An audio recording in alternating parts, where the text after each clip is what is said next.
Assalamualaikum warahmatullahi wabarakatuh. Kami dari tim PKM Penelitian dengan judul proposal Suplementasi Serat Pohon Pisang pada Pembuatan Biofoam Ramah Lingkungan yang terdiri dari Ilmania Syafitri, Muhammad Purnomo Adi, dan Muhammad Idrus Syaifullah. Mengapa penelitian ini dilakukan? Penelitian ini dilakukan karena terdapat beberapa permasalahan. Yang pertama adalah problematika sampah plastik yang merajalela. Hal ini dibuktikan dengan adanya data statistik persampahan domestik Indonesia yang menyatakan produksi sampah plastik di Indonesia mencapai 5,4 juta ton per tahun. Dan penyumbang sampah plastik ini biasanya berasal dari kemasan pangan, salah satunya adalah styrofoam. Yang kedua adalah penyusun styrofoam yang berdampak buruk bagi lingkungan.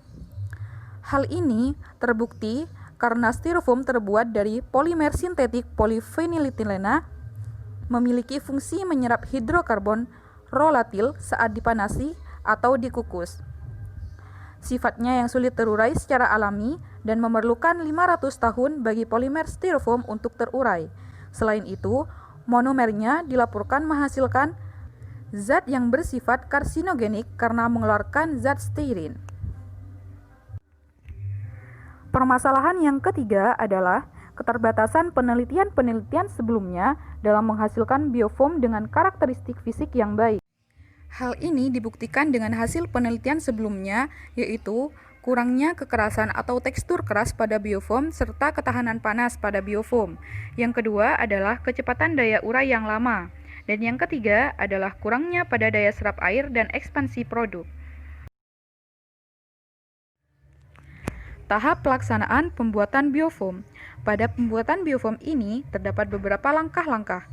Langkah yang pertama adalah pembuatan komposit, yang kedua adalah plastisasi, kemudian pencetakan sehingga menjadi biofoam.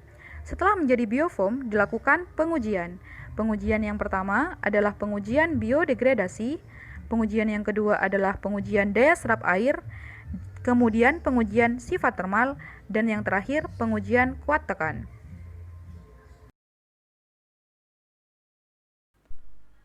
Pembuatan komposit. Langkah pertama dalam pembuatan komposit yaitu menggiling pelepah pisang kering menggunakan grinder hingga menjadi serbuk. Langkah kedua, mencampur bahan seperti tepung tapioka, polifenol alkohol atau PVA, dan serat pelepah pisang berdasarkan rasio yang telah ditetapkan dalam tabel 1.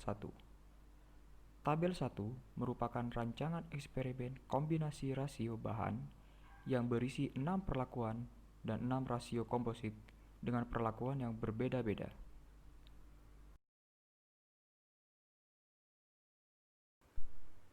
Plastisasi dan pencetakan.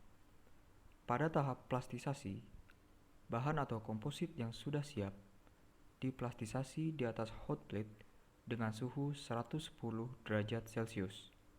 Setelah itu, dilanjutkan ke tahap pencetakan.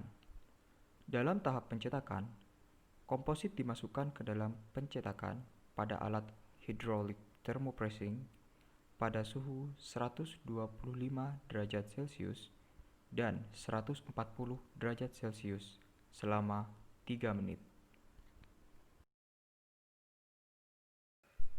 Uji biodegradasi. Pada pengujian biodegradasi atau daya urai, dilakukan untuk mengetahui waktu urai yang dialami oleh biofoam secara alami.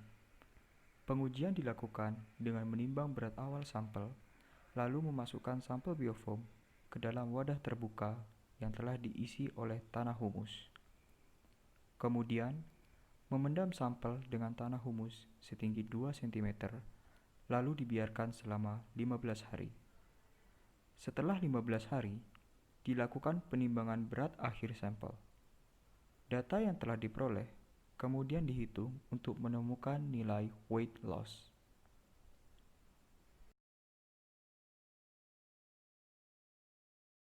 Uji selanjutnya yaitu uji daya serap air. Pengujian ini bertujuan mengetahui kemampuan serap styrofoam terhadap zat cair, mengingat styrofoam yang terbuat dari serat organik bersifat hidrofilik. Pengujian ini dilakukan dengan cara menyiapkan sampel biofoam kemudian menimbang berat awalnya.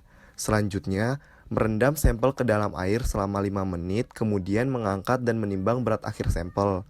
Kemudian, menghitung persentase hasil daya serap air biofoam berdasarkan perbandingan berat akhir terhadap berat awal. Setelah data yang diperoleh, kemudian diolah ke dalam persamaan berikut. Weight loss persen sama dengan berat akhir dikurang berat awal dibagi berat awal dikali 100%. Sehingga ketemulah prosentase berat yang hilang.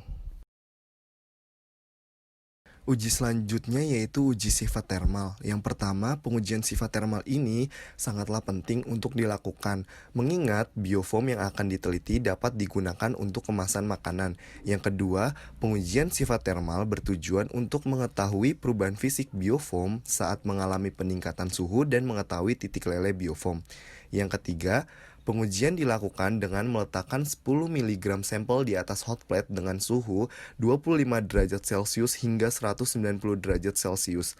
Sifat termal komposit juga dikarakterisasi menggunakan Differential Scanning Calorimetry atau disingkat DSC. Uji selanjutnya yaitu uji kuat tekan. Tujuan uji ini yaitu mengetahui seberapa kuat biofoam terhadap tekanan dalam mempertahankan bentuk untuk melindungi produk sebagai pengemas. Dalam pengujian ini dilakukan dengan menggunakan alat texture analyzer. Pengolahan data pada uji ini dilakukan dengan menghitung besarnya tekanan yang diterima per satuan luas yang dinyatakan dengan Newton per milimeter persegi. Sekian presentasi dari kelompok kami, kurang lebihnya mohon maaf. Wassalamualaikum warahmatullahi wabarakatuh.